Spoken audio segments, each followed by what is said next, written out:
Bonjour les amis et bienvenue dans cette nouvelle vidéo où nous allons parler du sous-processeur Split Colon.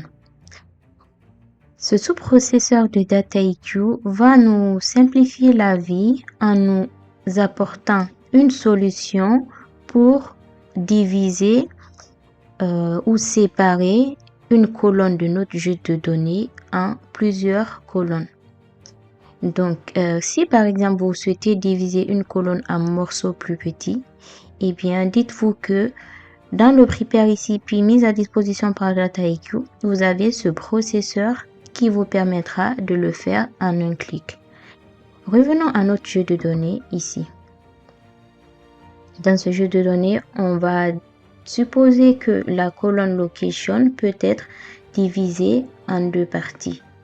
Pour cela, on va aller dans le Prepare ICP.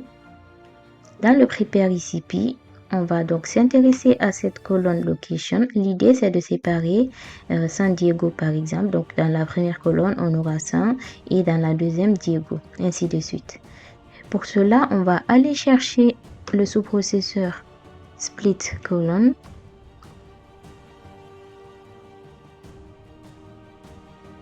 Donc, là-dedans, on va préciser la colonne à splitter. Donc, ça va être la colonne location. Il faut bien penser à indiquer le délimiteur.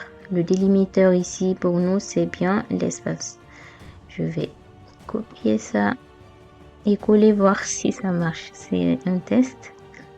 Et du coup, dans la colonne de sortie, dans les colonnes de sortie du coup, ces colonnes-là vont être préfixées par location. Après, on peut changer, on a totalement la main dessus pour changer ici. Ensuite, tout en bas, dans Output has multiple columns. Donc, on va garder ça. Sinon, on a aussi le format JSON. Par contre, nous, on va juste garder le premier type d'output, le multiple columns. Et donc, lorsqu'on fait ça, on voit apparaître juste à côté de la colonne location, on voit apparaître nos deux colonnes. Donc, la colonne location 0, location 1. Dans location 0, on a tout ce qui est San, New, Chicago. Pour Chicago, ici, on voit que c'est pas possible de le splitter. Donc, forcément, dans la deuxième colonne, le location 1, c'est vide. Ainsi de suite. Donc, je vais sauvegarder ça. Puis lancer. Après, on va essayer de faire un test avec la colonne detail product. Donc ça a fonctionné. Maintenant, on va essayer avec cette deuxième colonne là, la colonne détail du produit.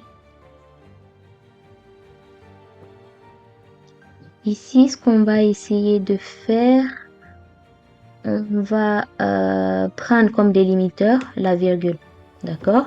Donc pour ça, a priori, si ça marche bien, on est censé nous retrouver avec 3 colonnes supplémentaires. Donc une colonne qui va comporter cette partie, une colonne la deuxième partie, ainsi de suite. Du coup, je colle mon petit délimiteur à cet endroit.